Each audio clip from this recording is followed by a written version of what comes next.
सबर की डेफिनेशन यहीं से समझ लें। देखिए, सबर is not waiting, sometimes waiting is suffering. सबर है waiting with a good attitude, ये सबर होता है। हाथ पर हाथ धरे बैठ के कुछ भी नहीं किया, अपनी सिचुएशन चेंज करने की कोशिश नहीं की, वगैरह वगैरह, ये सबर नहीं है। बेहतरीन सबर ये है कि आप तमाम असबाब इख्तियार करें, और सबसे बेहतरीन तो ये कि आप अल्लाह के आगे झुक जाएं, अल्लाह के फैसलों के आगे, और अल्लाह से गिड़गिड़ाएं। लेकिन ये कि एक भी जुमला शिकायत का ना निकालें, ये असल में सबरन जमीला है, द ब्यूटीफुल पेशेंस। हज़रत मरियम की स्टोरी देखें, उनके मुंह से ऐसे अल्फाज निकल गए, यानी वो इतनी ज़्यादा पेन में थी। हज़रत याकूब, उन्होंने एक भी मौका नहीं है कुरान में, एक आपको उनके एक सेंटेंस भी नहीं मिलेगा जहाँ उन्होंने कोई ऐसा जुमला कहा हो कि उन्हें अल्लाह से शिकायत। हज़रत याकूब का टेस्ट जो था ना, वो औलाद से रिलेटेड था। औलाद की आपस में नहीं बनी, औलाद की आपका आपस में हसद पैदा हो गया, तो हर टाइम वो यही मैनेज कर रहे होंगे। How good a father he was, कि उन्होंने इसको मैनेज किया प्रॉपर। लेकिन ये कि बच्चों ने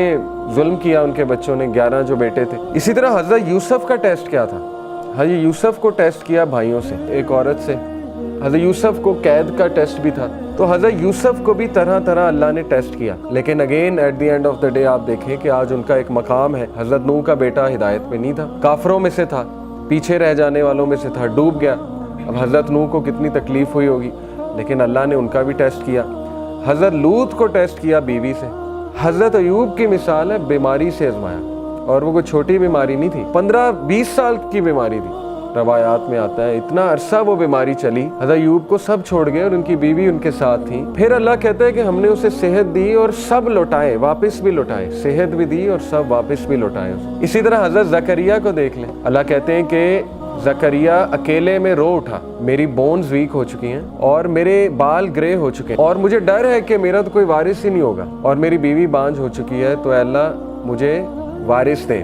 जब दुआ कबूल हो गई तो हैरानगी शो की हज़रत ज़करिया ने, मुझे कैसे औलाद हो सकती है, मेरी तो बीवी बांझ हो चुकी है और मैं तो बूढ़ा हो चुका हूँ। तो फरिश्ते ने कहा कि अल्लाह के लिए कोई मुश्किल नहीं है। तो बात वही है ना कि जैसा अल्लाह से एक्सपेक्ट किया वैसा अल्लाह सुब्हानहू व तआला ने दिया। इसी तरह इब्राहीम अलैहिस्सलाम को आप देखें। इब्राहीम अलैहिस्सलाम को अल्लाह कहते हैं कि हमने तरह तरह आजमाया, कि हमने उसे हर टेस्ट में कामयाब पाया, यानी वो हर टेस्ट में सक्सेसफुल हुआ। इब्राहीम अलैहिस्सलाम को अल्लाह ने औलाद में डिले से आजमाइश की। 86 साल की उम्र में जाके उन्हें ये बशारत मिली कि आपको औलाद होगी, बेटा देंगे। फिर बेटे से भी आजमाया, यानी आप देखें इतना लेट एक तो बेटा हुआ, उसके बाद कहा कि इसको ज़िबा कर दो, यानी अल्लाह की राह में इसको कुर्बान कर दो। तो ये कुछ छोटी मिसाल तो नहीं है, ये तो हम तो सोच भी नहीं सकते इस तरह के टेस्ट के बारे में कि औलाद हो और उसके बाद उसी औलाद को जो है अल्लाह की राह में कुर्बान करने की आजमाइश ली जाए। और फिर बाप से टेस्ट किया। टॉक्सिक फादर था ना, सीधी सी बात है। क्या कहता था कि यहाँ से निकल जाओ, दफ़ा हो जाओ, नहीं तो मैं तुम्हें मार दूंगा, संसार कर दूंगा, कत्ल कर दूंगा। तो हर नबी की स्टोरी में आपको एक ऐसी मिसाल मिलेगी कि इंशाल्लाह जिससे एक तो आप रिलेट कर जाएंगे अपने टेस्ट के हवाले से, दूसरा ये कि आप कहेंगे कि मेरा तो टेस्ट कुछ भी नहीं। अंबिया को तो किस लेवल पे उसका पैरामीटर क्या था उस टेस्ट का, वो तो हम सोच भी नहीं सकते। आप सोचें कि अल्लाह ने अंबिया को रिश्तों से भी टेस्ट किया, सिचुएशन से भी टेस्ट किया, लोगों से भी टेस्ट किया, लेकिन सूरह अंबिया में अल्लाह ने सबके बारे में फरमाया कुल्लु मिनस साबिरीन, ऑल ऑफ देम वर साबिरीन, all of them were patient. ये तारीफ़ की है अल्लाह ने। ज़ुल्किफ्ल का जिक्र किया, इस्माइल का जिक्र किया, इब्राहीम का, नूह अलैहिस्सलाम का, लूत अलैहिस्सलाम का। तो इसलिए ये तमाम जो कैरेक्टर्स आपको नज़र आ रहे हैं ना, अल्लाह ने कहा कुल्लु मिनस साबिरीन, all of them were patient.